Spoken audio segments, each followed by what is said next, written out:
que sienten, lo hacen. Y eso genera, y bueno, no es eso solo para asesinos o ladrones o abogados, pero si la medicina es una buena esto es para todos. Todos podemos llegar a comportarnos como animales en el momento que damos prioridad a lo que queremos y no a lo que debemos. Y veis, por favor, chicas, Isaías 55:8 dice el Señor, pues mis pensamientos no son vuestros pensamientos, ni mis caminos vuestros caminos. O sea, ya de primeras, yo estoy ya hecho para no hacer lo que tengo. Mis pensamientos no son los míos, mis caminos son los míos. Yo ya estoy predestinado, por así decirlo, a más no agua. Estoy predestinado a hacerlo mal, porque mis caminos no son los caminos de Dios. Sin embargo, en Romanos 12:2 dice: no os conforméis a este siglo, sino transformaos por medio de la renovación de vuestro entendimiento, para que probéis cuál sea la buena voluntad de Dios, agradable. En esta otra versión dice: no os amoldéis al mundo actual, sino ser transformados mediante la renovación de vuestra mente. Entonces, tenemos esperanza, nuestra mente puede ser transformada. Entonces, hay un momento en que yo digo, por ejemplo, no lo sabía. O sea, ayer en el trabajo y tengo que trabajar, y ayer siento el cine. El cine en la casa de cultura no lo llevo yo, lo lleva una empresa de fuera. Y yo estaba recogiendo unas cosas y los altavoces del cine están a la foto. Y el cine me dice, ponle los altavoces ahí.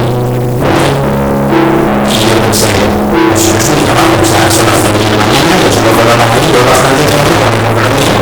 Yo me quiero en casa. Si no tengo el mío, es mi hijo. Pero no sé, aprendimos. Y yo, vale, y fui con los actores. Aquí es donde está la clave de esto. Yo hice lo que me dio, al final hice lo que quería. Pero esto no es lo excelente. Lo excelente es cuando lo que yo quiero es exactamente lo que el Espíritu Santo quiere. Que no haga falta que el Espíritu Santo me diga, tienes que hacer esto, sino que mi mente se transforma de tal manera que yo lo que quiero es lo que el Espíritu Santo quiere. Y eso es lo que al final mi mente hace. Y mirad, hay veces que la relación tiene un carácter permanente, o debería de tenerlo. Muchas veces, por ejemplo, voy a dar un ejemplo. El carácter permanente de la relación sexual de esta Biblia es aquí dice que cuando haya enfermedad de vosotros, los ancianos, cojan a lo poder, fuerzan con la ciencia y den el uso de sangre. Eso debería ser permanente, ¿no? Eso debería ser, está claro, eso es lo que en esta iglesia se hace gracias a Dios. Luego, otro tipo de relación es una relación más como de día a día, de momento. En la que el Espíritu Santo dice, no te has dado cuenta de lo que estoy diciendo. Por ejemplo, cuando se abre más cuando va por la calle y siempre le dice al Espíritu Santo, bueno, con esta persona es buena, ¿vale? Pero esto, esa relación tiene que ser permanente. Y mirad, tenemos la absoluta y gigantesca suerte de que tenemos el Espíritu Santo de nuestro lado. No es más, que nosotros estamos en el lado del Espíritu Santo. Y lo podemos pedir todos los días de relación. ¿Sabes? Quiero revelación, pero no una revelación de cosas que yo creo que la revelación sea realmente que mi manera de pensar cambie y que mi manera de pensar sea tu manera de pensar, que mi manera de hablar sea tu manera de hablar, que mi manera de adorar en la iglesia sea la manera, que la manera como trabajo sea la manera del Espíritu Santo. Y si lo tenemos que pedir, yo creo que debemos todos los días decir, Espíritu Santo, dame revelación y transforma mi mente, transforma mi manera de pensar todos los días, porque hasta que esto no ocurra, vamos a vivir una vida de identidad cristiana. Yo lo que quiero, de verdad, yo para mi vida y para mi familia lo que deseo es que no haga falta que estemos con los altavoces. Yo creo que ya es necesario transformar para estar con Dios, que mi deseo sea, voy a poner los altavoces de esta gente en mi trabajo. Y por suerte tenemos el Espíritu Santo, lo digo, esto es lo que quiero que entendáis, este es el mensaje. Hay que decir al Espíritu Santo dame de lo que tú quieres, de cómo lo quieres, de lo que hay a manera, dame relación, transfórmame, haz que yo cambie, que no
hable tanto, porque lo mismo nos hace trabajar.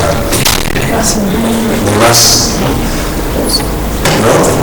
Porque podemos pensar, bueno, si me pasa como a David, voy a tener que hacer más, voy a tener que estar siempre haciendo la otra milla, siempre. Pues no es así la cosa, no funciona así. Hay veces que hay que hacer, bueno, la otra milla, no sé, cuando nos toque hacerla, pero la revelación para mucho más, estamos perdidos sin la revelación del Espíritu Santo.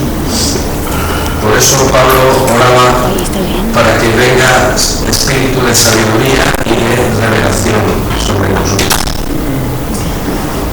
Dice en Colosenses 1:21 que nosotros éramos en otro tiempo extraños y enemigos de nuestra mente y haciendo malas obras, pero que ahora el Señor nos ha reconciliado con Dios.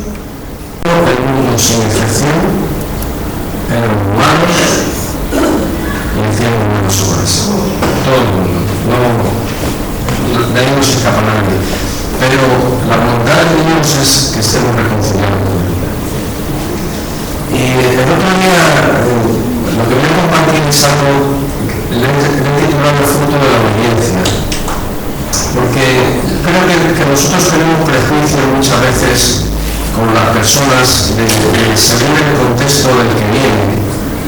Y pensamos que porque ha sido tan malo, porque ha vivido de esta manera, porque ha hecho esto, porque ha hecho lo otro, pues a lo mejor no se merece en la casa de Dios, o se merece más, porque era una persona que no era tan mala, ¿no? Hay unas personas que las conoces y dices, esta parece una buena persona, ¿no? Y viene a la iglesia, y de la iglesia vemos unos humanos, pero uno parece que es más malo que otro. Para Dios somos iguales, pero entre nosotros los prejuicios, la manera que tenemos de entendernos, pues funciona así la cosa, ¿no? Es verdad, funciona así.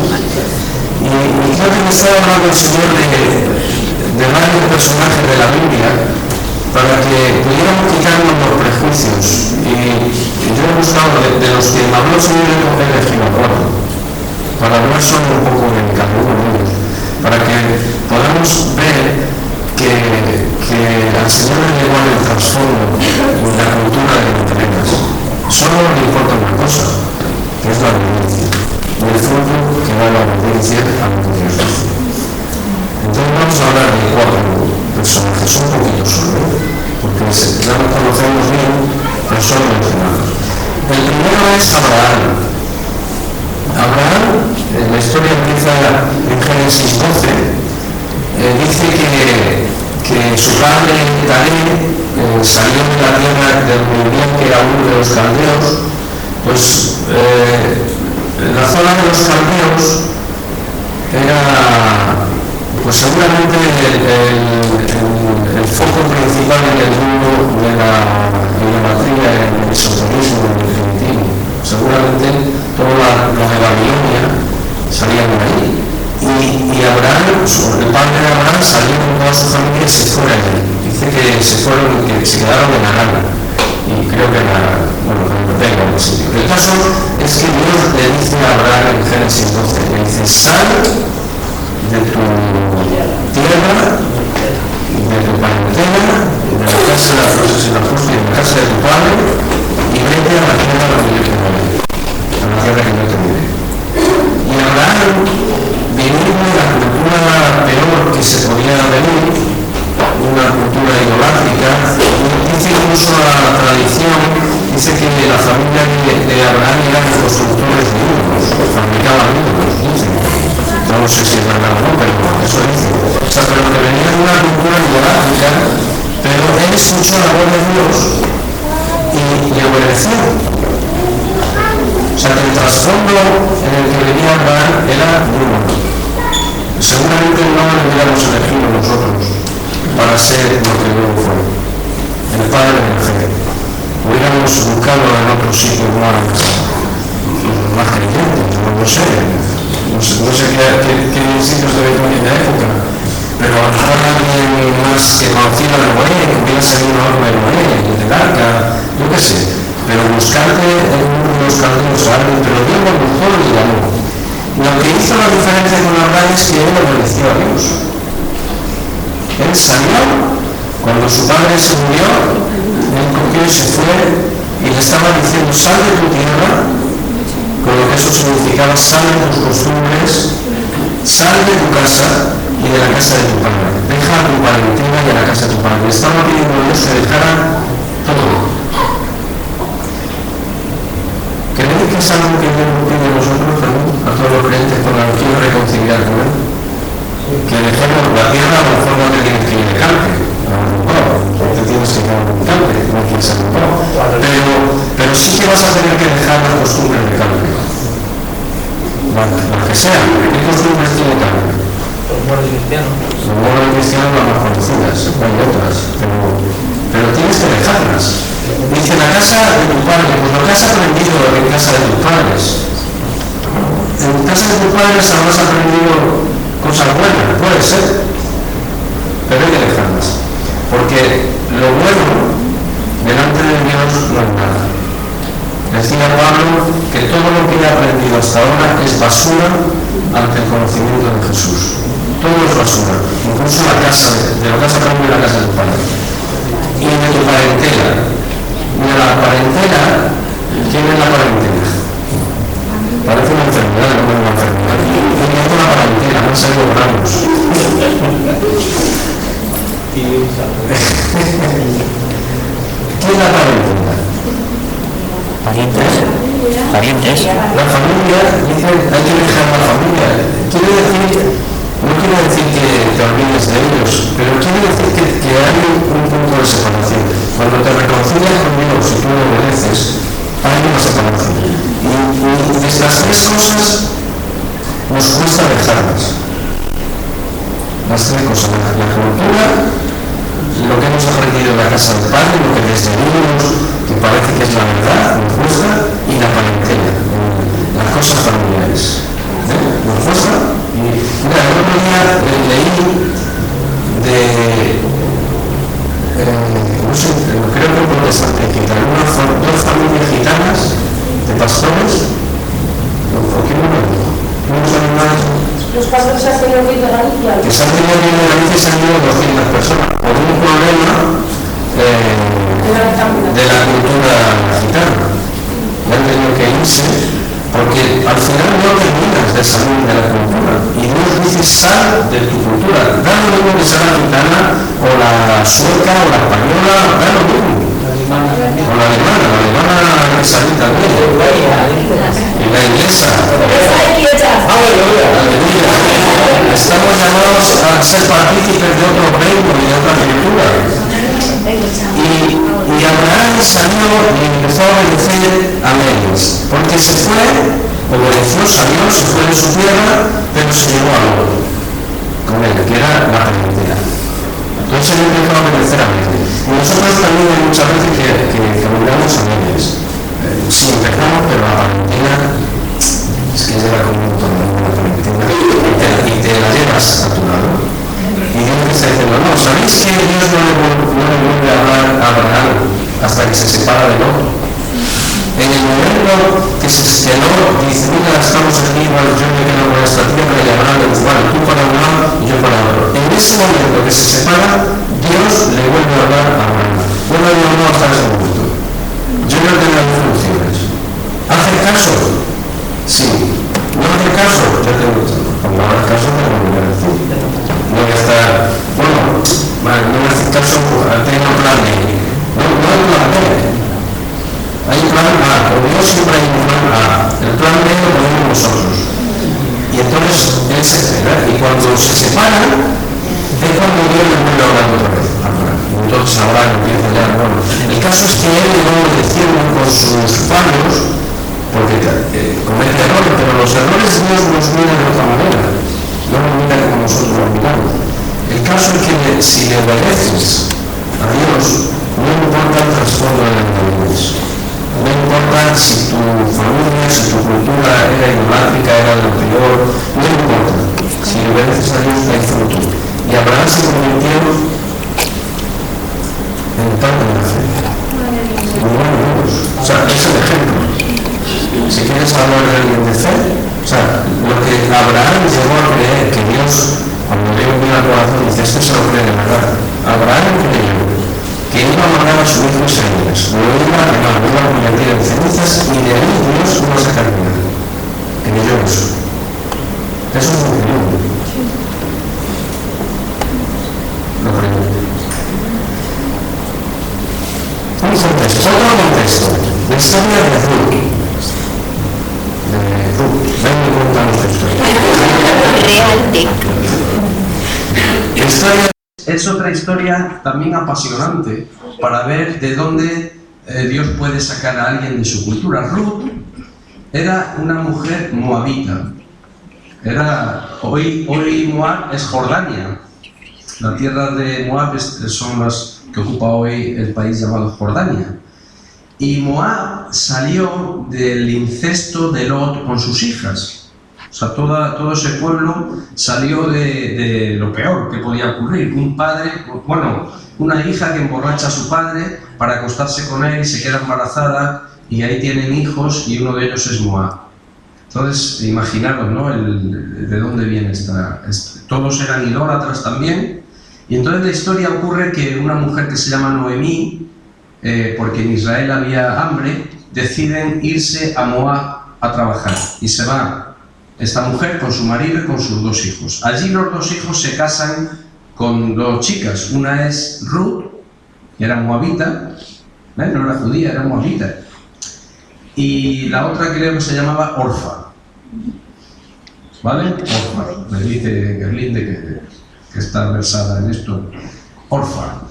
Y se casan y pues nada, allí están viviendo fuera de Israel, están viviendo en una cultura totalmente distinta a la que ellos deberían de vivir, y allí se muere el marido de Noemí, se llamaba Elimelech, creo, Elimelech se llamaba, y se mueren los 2 hijos, entonces se quedan las 3 viudas. Entonces dice la palabra de Dios que Noemí escuchó que otra vez Dios había visitado a su pueblo, a Israel, y otra vez había pan, había comida. Entonces decir, mira, estamos aquí viudas, yo me voy y vosotras 2 os quedáis aquí. Las 2 le dicen llorando, no, nosotras nos vamos contigo. Orfa y Ruth le dicen, no, nos vamos contigo, ¿cómo te vamos a dejar? Eres nuestra suegra, nos vamos contigo. Y andan un poco más y otra vez Noemí les dice, no, hijas mías, iros a vuestra casa, a la casa de vuestro padre, que allí os van a cuidar, esta es vuestra cultura, aquí vais a estar bien, conmigo vais a sufrir, yo no sé dónde voy, soy viuda, no tengo nada allí. Y una Orfa dice, vale, me ha convencido, pero la otra, Ruth, no dice nada de eso, mirad lo que dice. A ver, Ruth. Busca Ruth. A ver el 1:16, a ver qué dice. Con T, ¿no? Con H. Ruth con T. Sí, pero con H. No, con H no. Eso lo pone. No, la Biblia es Ruth sin H. Ruth, ¿qué más? Ruth 1:16 creo que es. Mira lo que dice.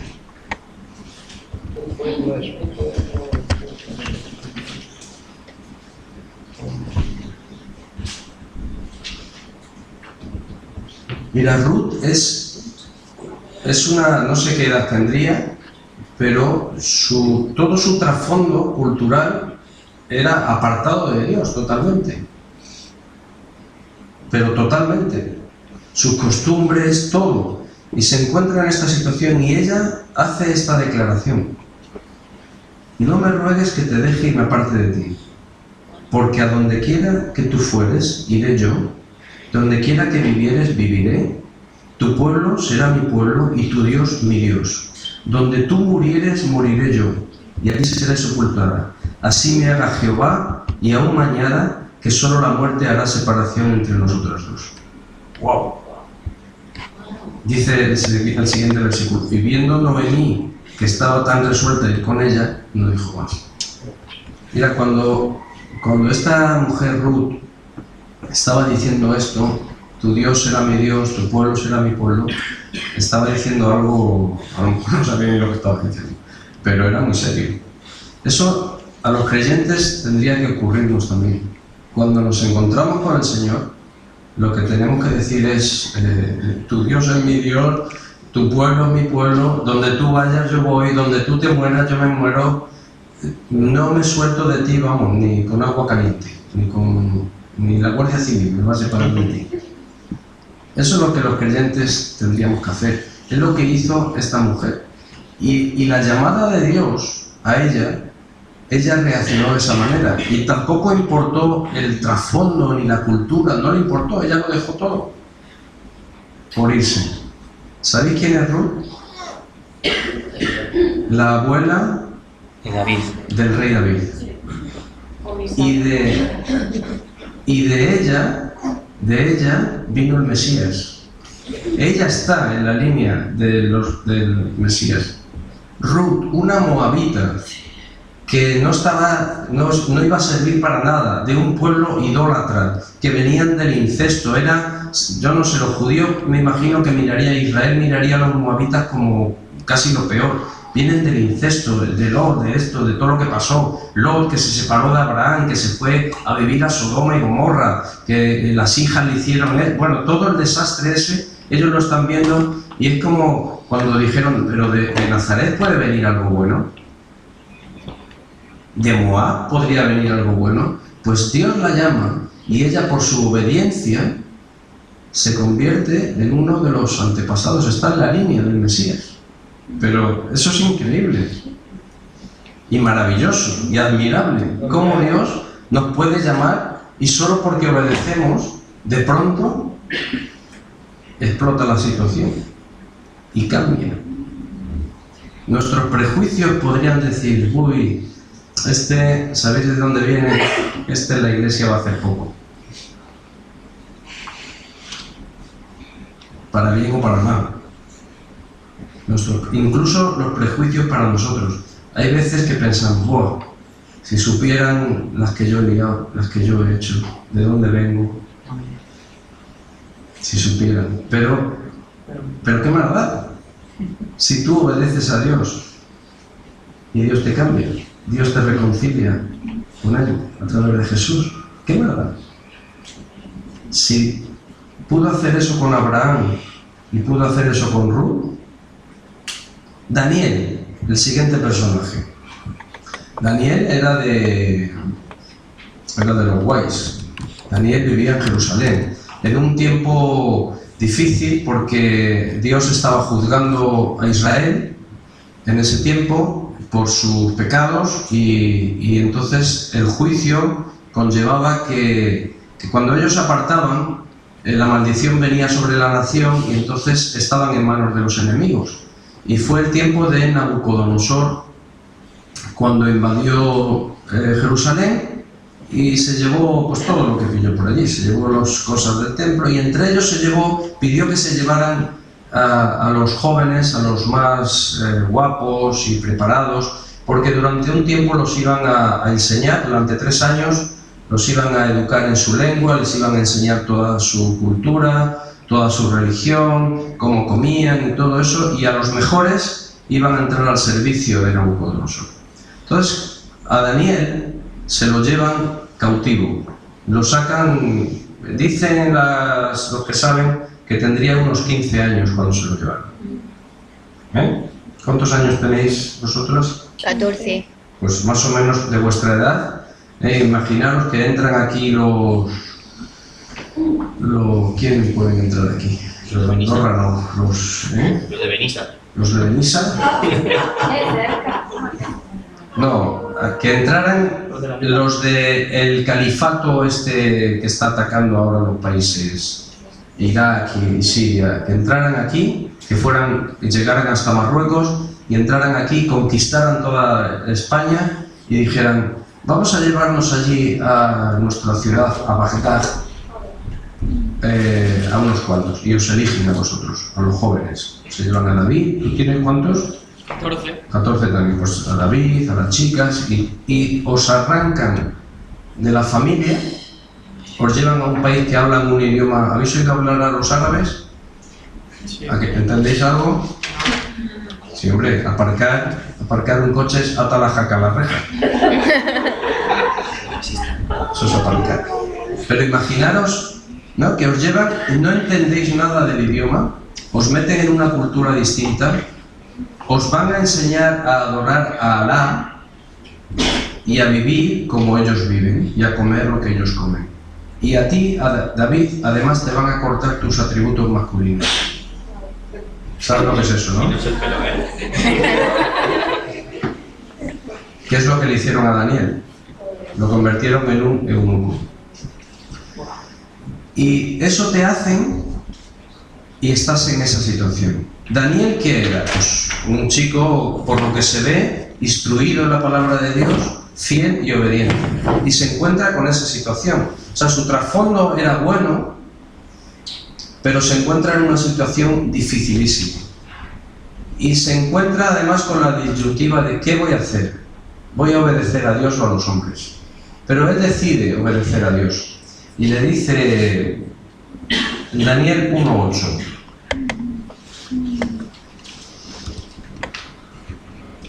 ¿Ves que son trasfondos totalmente distintos a las personas que Dios llama? Pero que la obediencia está haciendo que sus vidas estén dando fruto y se puedan parecer. Cada uno dará un fruto de una manera. Dice que Daniel propuso en su corazón no contaminarse con la porción de la comida del rey ni con el vino que él bebía, y pidió por tanto al jefe de los eunucos que no se le obligase a contaminarse. Y puso Dios, el versículo 9, puso a Daniel en gracia y en buena voluntad con el jefe de los eunucos. Cuando Daniel decide obedecer a Dios, Dios le da gracia con el jefe de los eunucos, porque ellos tenían que comer una comida especial que el rey les había puesto.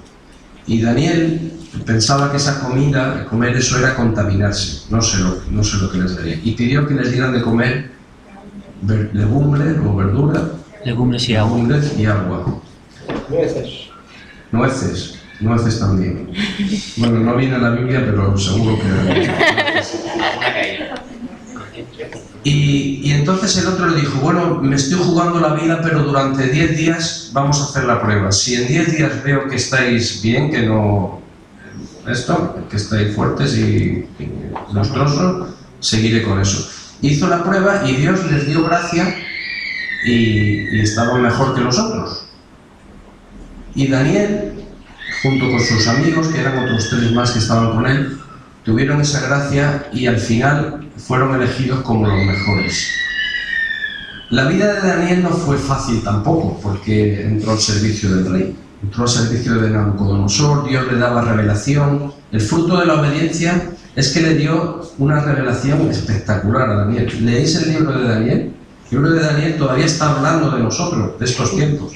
Habló de los 4 reinos que iban a venir, vio la estatua. Cuando el otro ve la estatua, le empieza a explicar lo que es la estatua. La estatua, si coges la historia, libros de historia, está reflejada la estatua ahí. Era el Babilonia, el primer gran imperio, el segundo gran imperio los medos y los persas, el tercero los griegos Alejandro Magno y el cuarto los romanos. Estos 4 imperios, aunque ya no existen como tal, su cultura sigue existiendo en todo el mundo. El de los 4. No han desaparecido, están por ahí. Y de esto estuvo hablando Daniel y dijo, y de pronto veo que sale una piedra, golpea la estatua, la piedra de Jesús.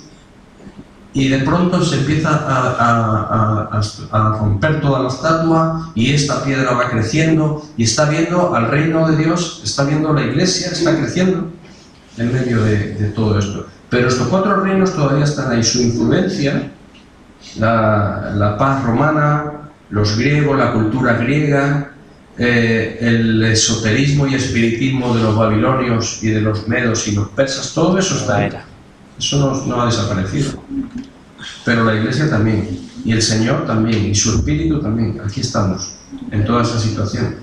Daniel vio todo eso y lo explicó. Daniel, por su obediencia a Dios, fue llevado al foso de los leones. O sea, que el obedecer a Dios, eso es muy bueno, pero te puede hacer que te echen al foso de los leones. Dios lo salvó de los leones, pero no del foso. O sea, al foso cayó. Dios podía habernos salvado del foso perfectamente, pero no. Hizo que cayera al foso, lo tiraron al foso de los leones. Dice que un ángel estaba allí y los leones estaban con la boca cerrada, pero Dios no los libró de eso, les libró de que los leones se lo comieran. Entonces habrá situaciones que por obedecer a Dios vamos a acabar en el foso de los leones. Y lo vamos a tener delante y te van a decir, mira, si obedeces a Dios te voy a echar al foso de los leones. Esos son dificultades y problemas. Si obedeces a Dios vas a tener problemas. Y tendremos que decidir, ser como Daniel o no. Pero el fruto de la obediencia de Daniel, aquí lo tenemos. Todavía podemos leer su libro y aprender para estos tiempos. Tuvo unas revelaciones. Dice algo Daniel que no lo dice ningún otro libro, que es sobre Jesús, que es extraordinario. Una vez se lo dije yo a una mujer judía, vamos, yo creo que se convirtió ese día. Porque Daniel dice que el Mesías va a morir en Jerusalén antes de que sea destruida Jerusalén. Lo dice. ¿Sabéis por qué los judíos no han descubierto esto? Porque el libro de Daniel prácticamente no lo leen. Eso me lo han dicho allí en Israel, me lo han dicho judíos ortodoxos. No, el libro de Daniel, no. Isaías tampoco, casi. Leen cosas sueltas, pero eso no. Y una vez hablando con una mujer judía aquí en Calpe, que estaban haciendo una gira, bueno, el caso es que se lo enseñé, se cayó, bueno, no sé si se cayó, se dejó caer sobre el asiento y dijo, o sea que tenéis razón, que Jesús es el Mesías. Y digo, bueno, siempre hemos tenido razón. Siempre ha sido el Mesías.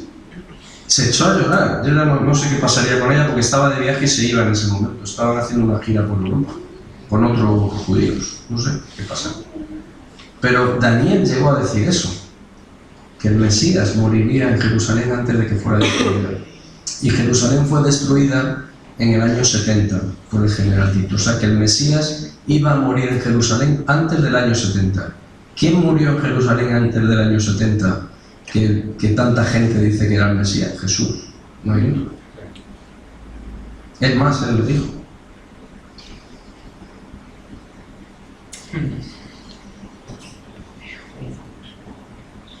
El primer contexto era el de Abraham, de donde él venía, de Ur de los Caldeos, con toda la historia, Ruth de Moab, Daniel de Jerusalén, y el cuarto que quiero mencionar es Pablo. Hay muchos más personajes de los que se puede aprender, pero el cuarto es Pablo. Pablo, en Hechos 7:58, hace su primera aparición. Mirad qué aparición hace Pablo.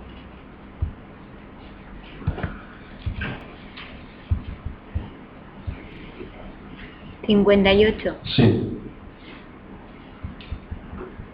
Estaban apedreando a Esteban, el primer mártir de la iglesia. Sacaron a Esteban fuera de la ciudad, le apedrearon, y los testigos pusieron sus ropas a los pies de un joven que se llamaba Saulo.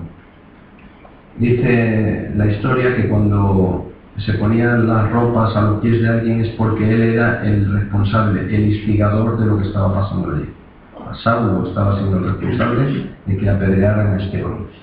Esa es la primera aparición que hace Pablo en la Biblia, apedreando al primer mártir, a un hombre extraordinario. Dice la palabra de Dios que estaba lleno de gracia y de poder. Esteban. La enseñanza que les da Esteban cuando él, antes de apedrearle, o sea, les da un repaso por toda la historia a los que estaban allí, asombrosa, que se quedarían diciendo, bueno, y le apedrearon. Y Saulo era el responsable. Al último que hubiera yo buscado para ser Pablo, para ser el apóstol, el que iba a sustituir seguramente a Judas, ¿no? El último que hubiera buscado yo, pero es el que llamó Dios. Dice el siguiente versículo, Y apedreaban a Esteban mientras él invocaba y decía: Señor Jesús, recibe mi espíritu. Puesto de rodillas, clamó a gran voz: Señor, no les tomes en cuenta este pecado. Y habiendo dicho esto, durmió. Y dice 8:1: y Saulo consentía en su muerte. En aquel día hubo una gran persecución contra la iglesia que estaba en Jerusalén. Todos fueron esparcidos por las tierras de Judea y Samaria, salvo los apóstoles.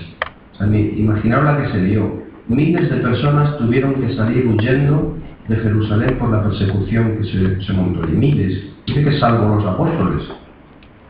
Hombres piadosos llevaron a enterrar a Esteban e hicieron gran llanto sobre él. Y Saulo, el versículo 3, asolaba la iglesia, entrando casa por casa, arrastraba a hombres y a mujeres y los entregaba en la cárcel. Este es el que Dios había puesto los ojos sobre él. El último que hubiéramos elegido, yo por lo menos, hubiera elegido a cualquier otro de los que ya estaban en la iglesia, ¿no? O apóstoles. Hay apóstoles que no han escrito nada en la Biblia, ¿no? Matías, Bartolomé, no sé, hay unos cuantos que no hay nada de ellos. En la historia sí que cuenta, pero en la Biblia no hay nada. Podías haber elegido ya uno de estos, que hasta con el Señor, que... Pues el Señor había puesto sus ojos en este que estaba asolando la iglesia. Mucha gente murió por él, muchos fueron encarcelados, familias rotas, todo porque él creía que estaba haciendo lo que Dios quería, pero equivocado. Y Dios pone los ojos en él. El contexto de Pablo era, lo cuenta él, era un judío de judíos, creo que se llama. Había estudiado a los pies de Gamaliel, uno de los grandes rabinos de la historia de Israel. Estaba destinado, pues seguramente, no sé si a ser sumo sacerdote, no creo, porque no era de la familia de Aarón, pero porque él era de la tribu de Benjamín, pero estaba destinado a ser uno de los principales.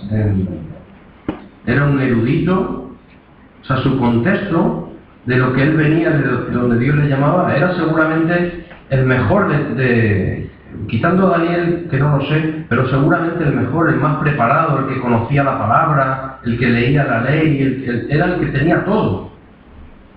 Pero su contexto venía de que su fidelidad a lo que él entendía le estaba llevando a perseguir a la iglesia. Y Dios le llama. Jesús sale a su encuentro. A ver dónde está eso. Mirad, en Hechos 9, dice que Pablo, 9:1, dice: Saulo, respirando a una amenaza. Fijaros lo que respiraba. Respiraba amenazas y muerte contra los discípulos del Señor. O sea, qué rabia, qué ira, qué violencia tendría Pablo en ese momento. Terrible. No sé, ¿a quién podemos...? ¿Habéis visto hace unos días a uno del Estado Islámico que estaba enseñando a unos niños a cortar el cuello? ¿Cómo se corta el cuello? ¿No lo habéis visto? Estaba enseñando, eran unos muñecos que tenían sangre en los muñecos o pintura, y les estaba enseñando, y a este se le veía una cara de ira y de violencia. Y digo, pues Pablo sería así, iría contra los cristianos de esa manera, con ira y con violencia. Pero camino de Damasco, dice que repentinamente le rodeó un resplandor de luz del cielo que cayó a tierra y oyó una voz que le decía: Saulo, Saulo, ¿por qué me persigues? O sea, qué interesante, ¿no? ¿Te has parado a preguntar por qué te has preguntado por qué me persigues, Saulo? ¿Por qué me estás persiguiendo? O sea, me estás persiguiendo, pero ¿por qué? Y claro, el otro se quedaría diciendo: ¿pero quién eres? ¿Quién eres, Señor? Esta es la primera pregunta importante. ¿Quién eres, Señor? Y le dijo: yo soy Jesús, a quien tú persigues, y dura cosa te es dar coces contra el aguijón. Que Pablo hubiera perseguido a los cristianos no hubiera cambiado nada en la historia de la iglesia. Es más, contra más persecución había, más crecía la iglesia. Cuando los romanos, el emperador se dio cuenta, dijo: uy, aquí hay que hacerse cristiano. Él, temblando, y temeroso. Pablo estaba temblando y temeroso ante la presencia del Señor. Le vuelve a hacer otra pregunta. ¿Qué quieres que yo haga? Ya se había convertido. Señor, ¿quién eres y qué quieres que yo haga? Son las preguntas que tenemos que hacer. El Señor, bueno, a partir de ahí, en la historia de Pablo es espectacular. Todo lo que ocurre, le empieza a ocurrir, es espectacular. Y Pablo llenó de enseñanza y de revelación a la iglesia durante 2000 años, hasta el día de hoy. Uno, que con mi prejuicio yo no lo hubiera elegido a otro, pero el Señor lo eligió. Es más, por los prejuicios de mucha gente, Pablo tuvo que estar apartado. No lo querían recibir, pero ¿cómo? ¿Qué me estás diciendo? Pero si este es el que nos estaba persiguiendo, no lo traigas aquí a la iglesia. ¿Puedes venir a visitarnos, Pablo? No, Pablo no. Sí, pero ¿qué es que se ha convertido? Ya se ha convertido, sí. Se va a convertir. Eso ocurrió en aquellos tiempos con Pablo. Y Bernabé lo tuvo que coger y llevar y decir, y claro, Bernabé era el hijo de consolación, tenía buena fama, reputación, y él es el que lo llevaba, que se ha convertido de verdad, que no puede ser, que sí, que se ha convertido. Y era un instrumento para las manos de Dios como pocos en la historia iban a ser. Todo esto es para que podamos ver que tenemos que quitarnos prejuicios sobre otros y sobre nosotros mismos, que lo que importa es la obediencia, que Dios está buscando nuestra obediencia, y si obedecemos a Dios, el fruto vendrá para nosotros y para los demás. ¿Quién sabe lo que quiere hacer Dios con nosotros? Todo lo que Él quiere cambiar a través de nosotros, pero necesita nuestra obediencia. Y las preguntas, ¿quién eres? ¿Qué quieres que haga? Tenemos que hacerlo a menudo. Estamos llamados a asaltar muros, a derribar fortalezas y a que el reino de Dios se establezca. Amén. Amén. Pues gloria a Dios. Aleluya.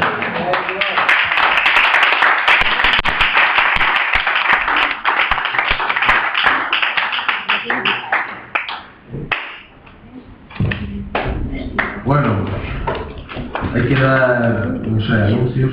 Hay anuncios que dar. Os voy a dar un anuncio así en primicia. A partir de enero va a haber algunos cambios.